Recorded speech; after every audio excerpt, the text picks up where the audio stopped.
Meus amados, ainda estamos em campanha de missões e nesta manhã vamos falar sobre esse assunto, missões, um chamado para todos. Mas eu quero acrescentar nesta mensagem a urgência desta missão. Por que a urgência? Meus amados, mais do que nunca, pessoas estão morrendo sem Cristo. E muitas vezes, pessoas que a gente conhece, pessoas que a gente tem relacionamento, e talvez a gente nunca falou de Jesus para essas pessoas, nunca demos o nosso testemunho para elas. E é uma tristeza ver que pessoas que a gente conhece morrem sem Cristo. A gente fica muito triste quando um crente morre. Essa semana, o porteiro do condomínio que a Amanda Marisa mora, morreu. E um crente. E ele estava com uma camisa que expressa a evangelização.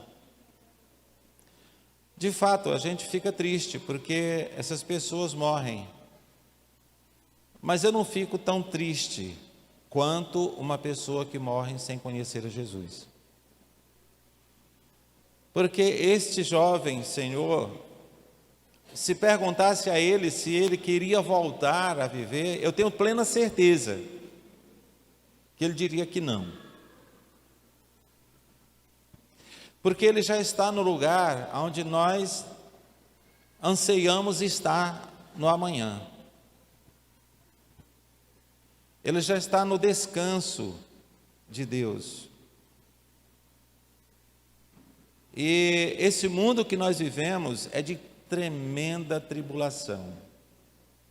Esse mundo que nós vivemos é de uma tribulação sem tamanho, não dá para a gente imaginar, porque sempre está além daquilo que nós imaginamos, as tribulações dessa vida. E essas tribulações não escolhem pessoas. Todos nós temos as nossas tribulações neste mundo. E quem escolher em relação a estar com o Pai e a viver nessa terra, com certeza aqueles que conhecem a Cristo escolhem estar com Cristo. Nós não podemos antecipar a nossa ida, não podemos. Porque o desejo de Deus é que enquanto nós estivermos aqui, nós estejamos influenciando pessoas. Nós estejamos mostrando a nossa fé. Porque o texto que nós utilizamos como tema de Atos 1:8 é que ao receber o Espírito Santo de Deus, ou seja, uma vez que você confessa a Cristo como teu Senhor e o teu Salvador, obrigatoriamente você tem que ser testemunha de Jesus. Primeira coisa, você prega com a sua vida, mostrando como é que deve se viver o Evangelho, e depois com nossas palavras, porque Atos 1:8 é muito claro: mas receberei o poder, recebereis a autoridade, a capacidade de ser minhas testemunhas, tanto em Jerusalém, que é no lugar onde nós estamos, seja o nosso trabalho, seja a nossa casa, seja a nossa vizinhança, seja a nossa escola, nossa faculdade. Precisamos e devemos, por obrigação, não é uma escolha. Uma vez que recebemos o Espírito Santo de Deus, obrigatoriamente nós temos que ser testemunha de Cristo, através da nossa vida, do nosso falar. Em Jerusalém, em Samaria em toda a Judéia e até os confins da terra. Ou seja, não há limites para nós alcançarmos pessoas para o reino de Deus. E esta é a nossa paixão pelo reino. Esta deve ser a nossa paixão pelo reino. E nós não podemos, de forma nenhuma, falhar ou falharmos com esta ordem do Mestre Jesus. Então, abram suas Bíblias em 2 textos bíblicos que nós vamos discorrer nesta manhã. Atos 1:8, que você já sabe decorado, não é? Mas abra Atos 1:8 e Mateus capítulo 28, o último capítulo de Mateus, versículo 18 ao 20.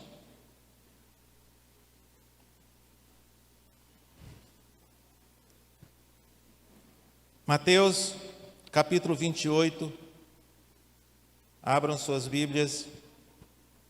Atos capítulo 1, primeiramente nós vamos ler. Atos capítulo 1.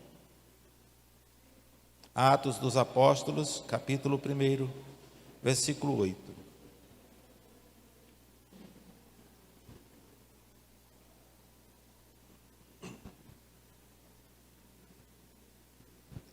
Atos, capítulo 1, versículo 8.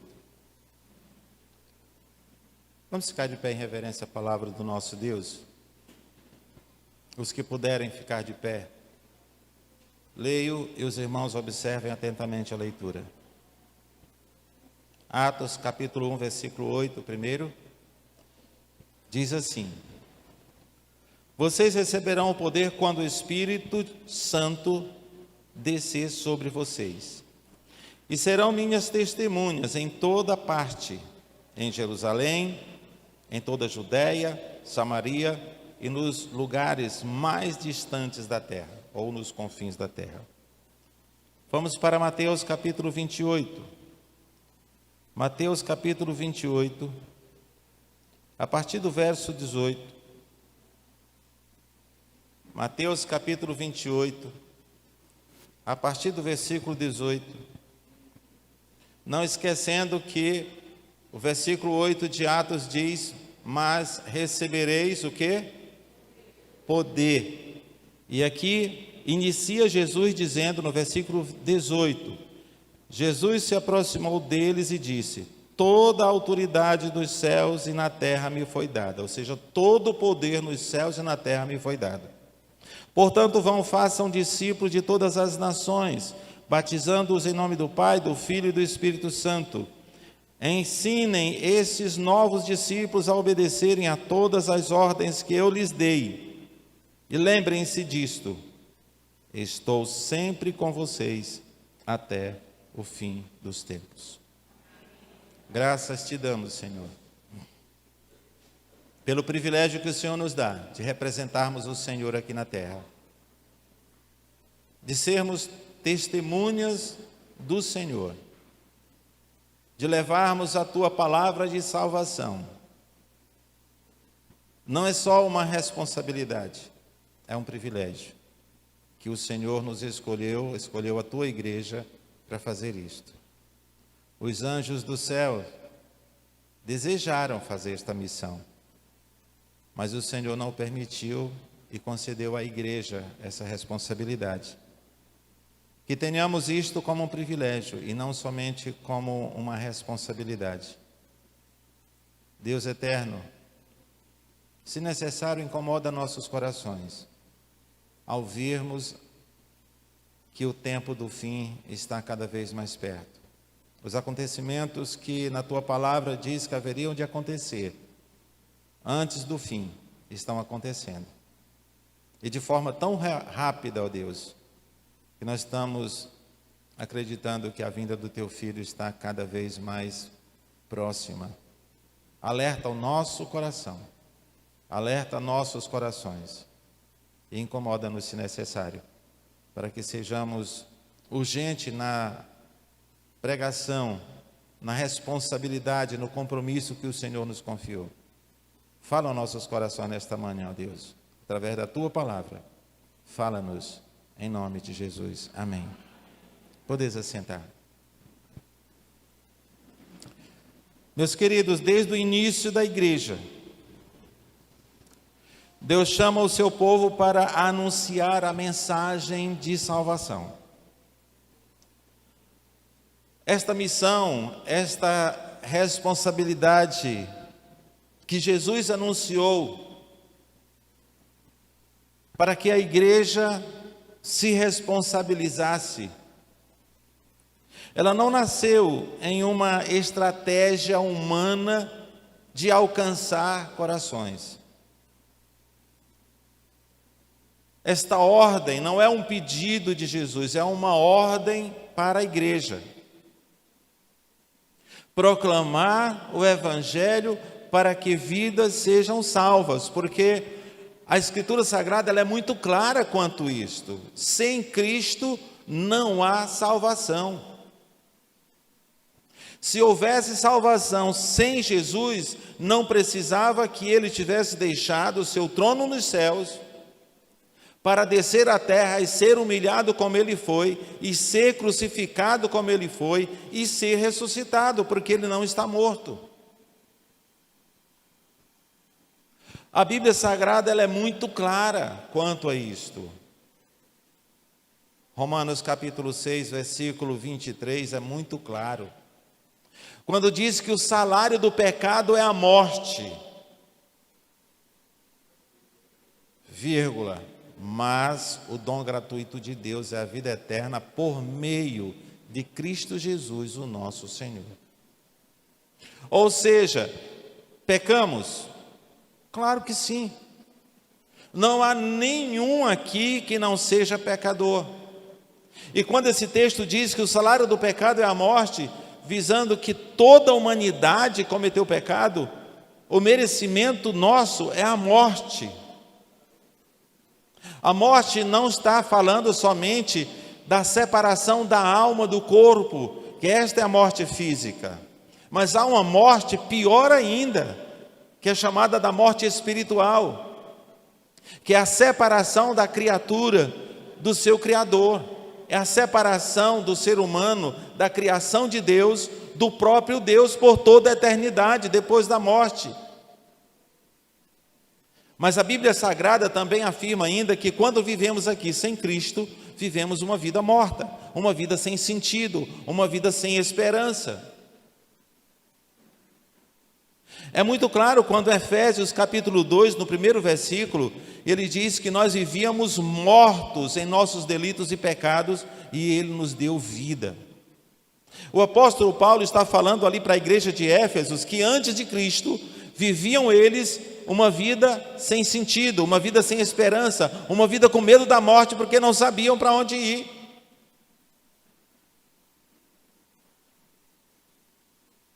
Mas Cristo deu vida a eles, ou seja, aproximou o pecador do Criador. Através de Cristo, o pecador tem acesso a Deus, e somente através dele.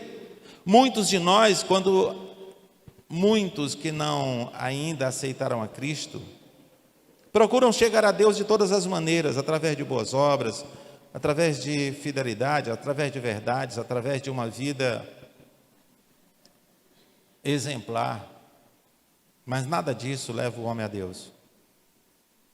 Tudo isso é necessário nós vivermos, tudo isso é bom para nós, quando nós vivemos uma vida reta, quando nós vivemos uma vida de bom caráter, isso é muito bom para nós. Mas não é bom quando nós ignoramos a verdade bíblica de que sem Jesus Cristo não há vida, não há esperança da eternidade.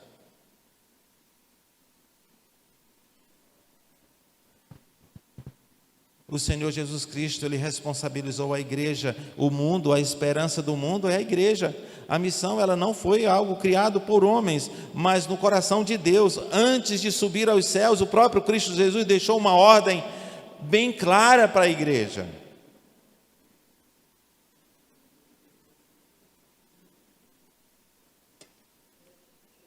Quando Ele diz, ide, fazei discípulos de todas as nações, em Mateus capítulo 28, versículo 20. Versículo 19, aliás. Nós, como bons batistas, nós cremos que a Bíblia Sagrada é a nossa única regra de fé e prática, não é verdade? Nós não cremos assim? A Bíblia é nossa única regra de fé e conduta. Algo que vem fora da Bíblia nós podemos escolher fazer ou não, mas aquilo que está dentro da Escritura Sagrada nós temos obrigação de cumpri-la. Embora não conseguindo, mas nós temos obrigação. E devemos exercitar a nossa vida para que a realidade nossa seja cumprir a Escritura Sagrada. É um exercício de vida cristã. E por isso a grande comissão, como batistas que nós somos, não é uma sugestão, mas uma ordem bastante clara do nosso Senhor. E ela é para toda a igreja. Não é só para o pastor, não é só para a liderança da igreja, não é só para um ministério ou outro, mas toda a igreja. Não há um crente sequer. Se você tem o Espírito Santo de Deus, você tem responsabilidade de levar o Evangelho àqueles que ainda não o conhecem. Cada membro tem esse privilégio, cada membro tem essa responsabilidade de participar da exposição do Evangelho de Cristo de maneira clara, facilitando para que as pessoas entendam. Há muitos pregadores que chegam a complicar a participação no corpo de Cristo chamado igreja, criando regras. Mas a regra já é suficiente, o que está dentro da Escritura Sagrada. Deixa ela falar o coração do pecador, de maneira que ele possa desejar ardentemente deixar o pecado e seguir a Cristo de maneira fiel.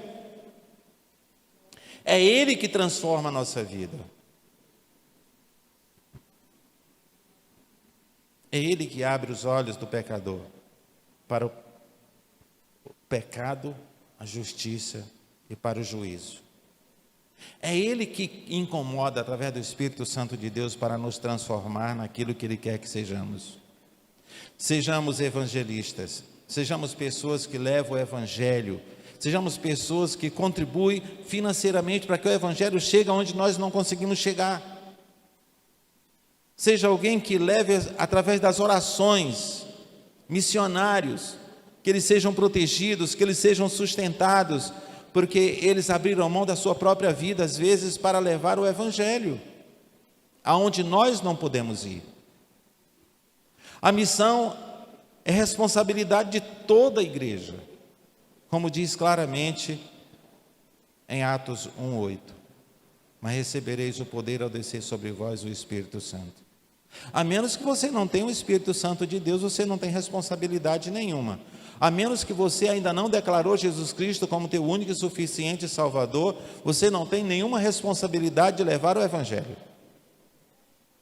Porém, sem declarar, sem ter Jesus Cristo como teu único e suficiente Salvador, o perigo de morrer e viver uma vida morta eternamente distante de Deus é muito grande. E a responsabilidade que nós temos de levar o Evangelho não é um peso, mas um privilégio. E não há alegria maior de conduzir alguém aos pés de Cristo Jesus. Não há. O Senhor Jesus Cristo ele declarou que seus discípulos seriam testemunhas. Seus discípulos mostrariam o que Jesus é capaz de fazer na vida de um pecador. Quando nós damos o nosso testemunho, falando o que Jesus Cristo fez na nossa vida, de maneira bem simples, sem muita firula, sem muitas dificuldades, nós podemos dizer para qualquer pecador que ouve o nosso testemunho, que o que Cristo fez na minha vida, Ele pode fazer na vida de qualquer um pecador. Porque não há pecado que Jesus não perdoe, não há pecador que Jesus não ame e não queira salvar. Não existe. Meus amados, a igreja tem uma responsabilidade singular, somente a igreja tem, que é de levar o Evangelho como testemunho de Cristo, do que Ele é capaz de fazer na vida de um pecador como eu e como você. A igreja local é um instrumento escolhido por Deus para proclamar o Evangelho na sua comunidade. E meus amados, olha, nós temos É um privilégio ser convocado por Cristo. É um privilégio ser chamado por Jesus para ser sua testemunha. Hoje à tarde nós teremos algo que todo mundo aqui quer assistir, não é verdade? O jogo da seleção brasileira. E eu estava pensando nos jogadores da seleção brasileira, vendo como eles se sentem privilegiados por serem convocados para aquela seleção. Até os que estão no banco de reserva. Até aqueles que às vezes nem no banco de reserva estão. Mas pelo fato de terem citado o seu nome, no dia da convocação, eu vi a alegria de cada um que passava. Eu disse, olha, fulano foi convocado, não estava nem esperando. A festa foi grande na casa deles. Vocês também acompanharam, não é verdade? Aqueles que não foram convocados, foi uma tristeza profunda. Até aqueles que se machucaram, que não puderam ir, que foram convocados. Se para esses jogadores, meus queridos, é um grande privilégio ser citado o nome, ser convocado para participar de uma seleção brasileira, nós somos convocados para algo muito maior, gente. E não sentimos o mesmo privilégio, nós não sentimos o mesmo desejo de ter sido chamado, Senhor, eis-me aqui.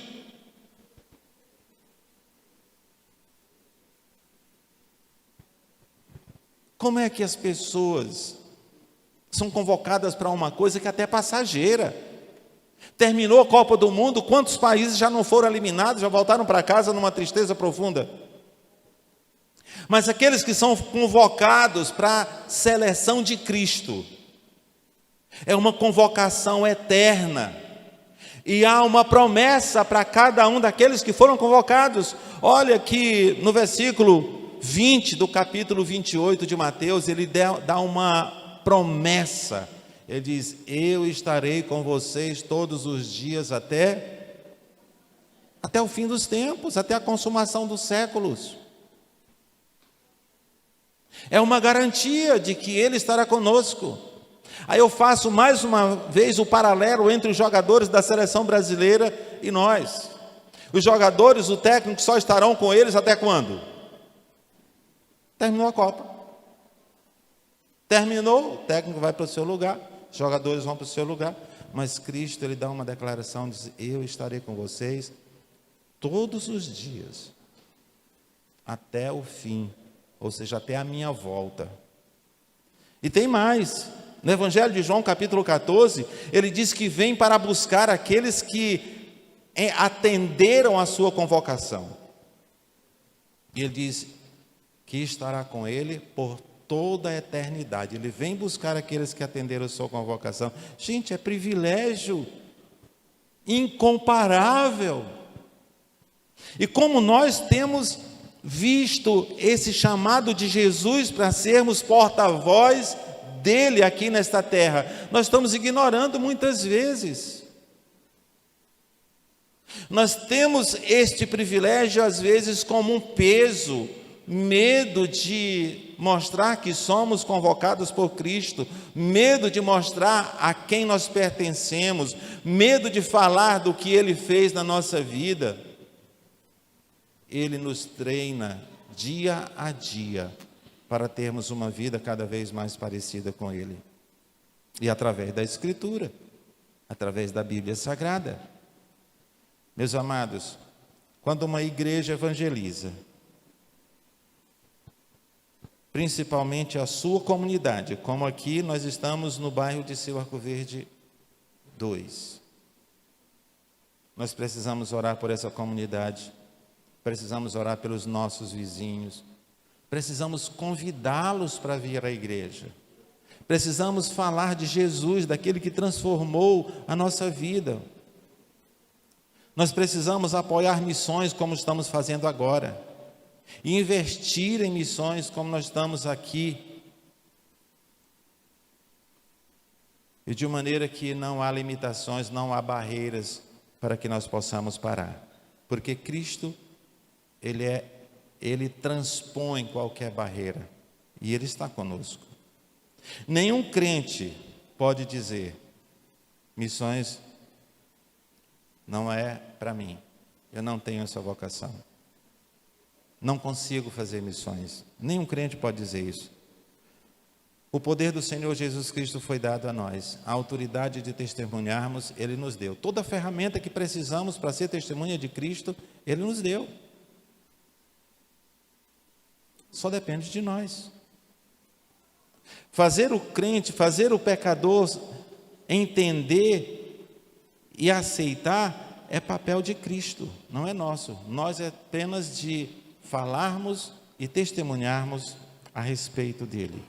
Mas a transformação, a decisão do pecador é Cristo que move o coração deles. Apesar de muitas vezes nós querermos transformar o pecador na marra, mas não é papel nosso. E falando da urgência da missão, exige nosso compromisso. Sabemos que é urgência, mas cabe comprometer-nos. Ontem à noite nós tivemos a reunião dos homens. E uma coisa que foi falada, que a igreja não pode ficar adormecida. A igreja não pode ser indiferente. O irmão José aqui quase chorou, dizendo: meus amados, nós temos muito o que fazer. Temos que sairmos das quatro paredes. Os pecadores estão lá fora, caminhando a passos largos para o inferno. Temos vizinho, temos amigos, temos colega de trabalho, temos colega de faculdade, de escola. E quando nós abrimos as portas para falarmos com eles? Irmão José voltou a estudar, não foi, irmã Márcia? Só está tirando 10, mas disse que você não confia. Disse que ele está pescando. Estou brincando, gente, só para caçar conversa com o irmão Márcio. E ele disse para nós que na escola ele já está preparando o terreno, que é para começar a falar de Jesus. Ele tem um alvo, ele tem um propósito. Ele sabe que tem uma missão. Alguém já até provocou ele também.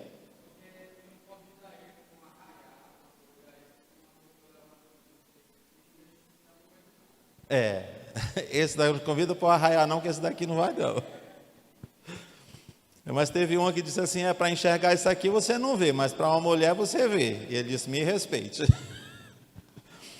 Gente, nós temos uma missão. E a sua missão começa onde você está. Você é um missionário aonde você está. Nós nos relacionamos com pessoas todos os dias que ainda não conhecem a Cristo. E esse texto de Mateus capítulo 28, versículo 18 a 20. O Senhor Jesus afirma que toda a autoridade lhe foi dada nos céus e na terra. E essa autoridade é transferida a nós quando ele diz em Atos 1:8 que recebereis a autoridade ao descer sobre vós o Espírito Santo. Mas há um propósito. Uma vez que recebemos o Espírito Santo de Deus, é para sermos testemunhas de Jesus, aonde quer que nós possamos alcançar, a começar pela nossa casa, que é o lugar mais fácil da gente testemunhar. Estou vendo alguns rostos aqui sorrindo assim, parece que não está concordando não. É o lugar mais fácil da gente testemunhar em casa. É ou não é? Hein, Yasmin? É não? É lá que o Senhor nos treina, gente. É lá que o Senhor nos dá habilidade. E é lá que é o lugar onde nós pregamos primeiramente com a nossa vida, porque as pessoas nos conhecem, sabe do nosso passado, mas sabe também do nosso presente. As pessoas não têm medo de botar o dedo na nossa cara e dizer: olha, você é crente, você não pode fazer isso. É ou não é verdade? Eles zelam muito mais pela nossa vida do que nós mesmos, muitas vezes. Mas às vezes ficamos magoados com isto. Sabe o que é isto? É Deus nos treinando.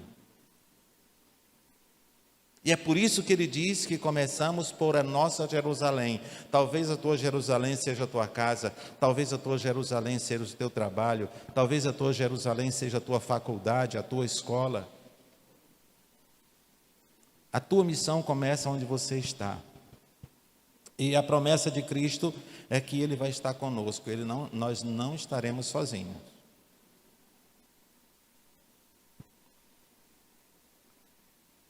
Ele nos sustenta. É a autoridade de Cristo que sustenta a missão. Não é nossa habilidade. Não é a nossa formação acadêmica. Primeiramente eu vou fazer um seminário para eu poder ser um missionário. Não, você é um missionário.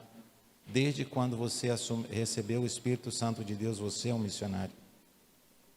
E o Senhor cobrará de nós se nos responsabilizamos de verdade com o seu reino ou não.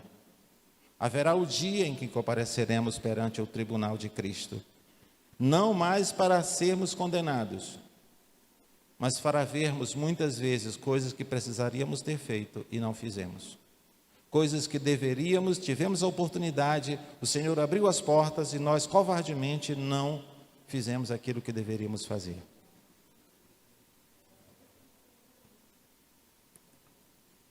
Mais uma vez, falando como batista que somos, temos uma rica história de compromisso com missões. Uma vez eu fui pregar numa igreja metodista. E aí eu cheguei lá, era justamente o período de campanha de missões mundiais. Quando chego lá, eu vejo nas paredes daquela igreja metodista wesleyana cartazes de missões batista. E ali, quando eu vi aqueles cartazes, eu chamei o pastor e disse: pastor Raimundo Prado, esses cartazes parecem demais com os nossos de missões. Ele disse: não, parece nada.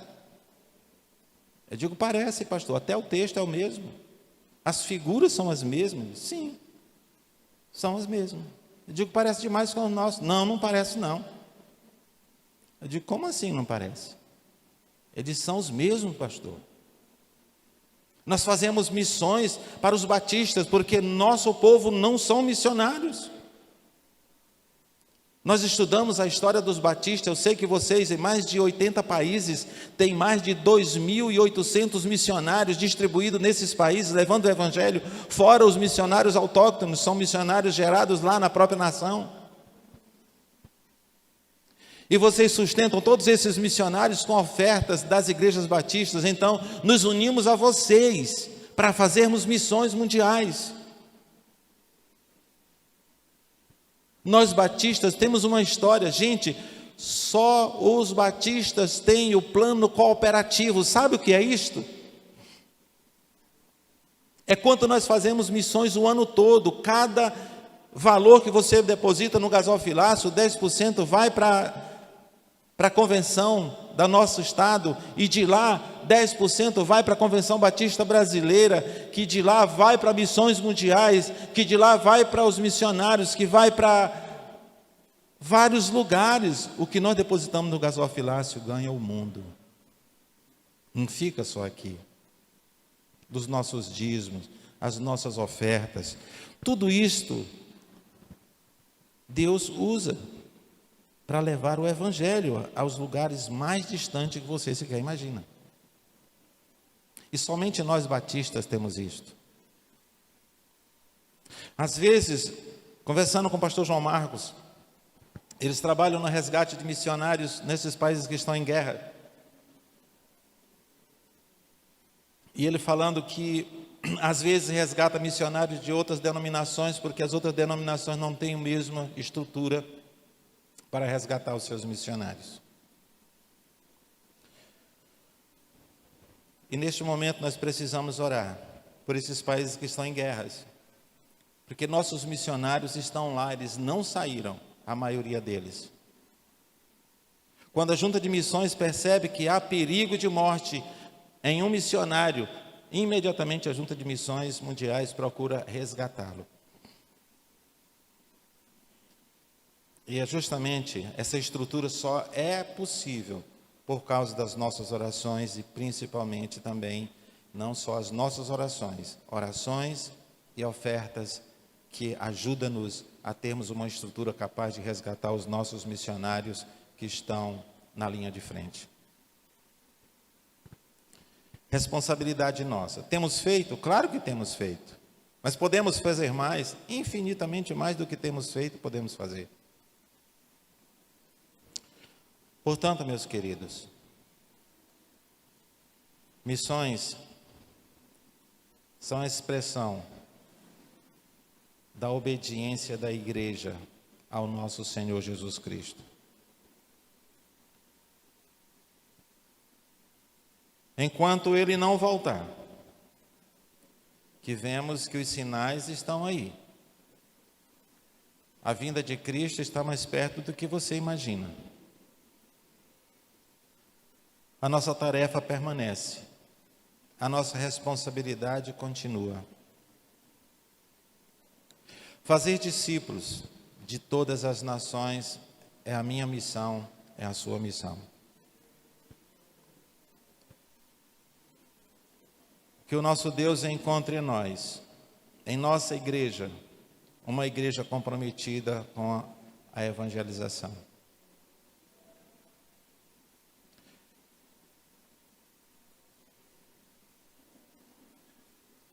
Que nossa igreja seja uma igreja fiel ao cumprirmos a ordenança de Cristo Jesus de fazer discípulos. Que a nossa igreja seja uma igreja generosa, que olha não somente para dentro das nossas quatro paredes, mas que olham para aqueles que estão andando sem esperança. Meus amados, este mundo está cheio de pessoas desesperançadas, pessoas que já não têm esperança nenhuma. E a igreja é um instrumento que Deus pode utilizar para dar esperança a esses corações. Que o Senhor nos abençoe, que o Senhor mova os nossos corações e que sejamos, cada um de nós, um instrumento de salvação para as vidas que nos cercam. Há muitas pessoas que sonham em ir para missões mundiais antes de começar o trabalho missionário aqui. Se você não começar aqui, não adianta ir para longe. O Senhor quer nos treinar aqui, para que possamos alcançar o mundo. Graças te damos, Pai, porque temos plena certeza que tuas promessas são reais. O Senhor é conosco cada dia, cada momento, nos habilitando, nos tornando cada vez mais capazes. Porque no teu reino, o Senhor nos capacita quando nós nos colocamos à disposição para fazermos. Nós somos treinados a fazermos a tua obra quando nós começamos a fazer. E te agradecemos, ó Deus, porque o Senhor é conosco a cada momento. Que a tua igreja seja um instrumento em tuas mãos, para o uso do Senhor, para a transformação de vidas. Começa, Pai, a transformar a nós mesmos. Transforma-nos naquilo que o Senhor quer que sejamos, comprometidos com o teu reino, testemunhas do teu evangelho, porque o que nós vemos aqui é desejo do teu coração e uma ordem do Senhor, que sejamos cumpridores, porque toda a ferramenta o Senhor já nos deu, através do teu Espírito Santo. E se porventura, Senhor, há alguém aqui que ainda não se comprometeu com esta missão, que o Senhor incomode o coração e abra os olhos para essa necessidade. Se porventura alguém entre nós que ainda não se comprometeu com o teu Filho Jesus, declarando Ele como teu Senhor e o teu Salvador, que assim o faça hoje aqui, para que se responsabilize também com o teu reino, e experimente a alegria que é atender o teu chamado. Ó Deus, dá-nos um bom dia na tua presença e guarda o nosso coração, guarda a nossa natureza e que seja cativa ao Senhor. Oramos em nome de Jesus. Amém.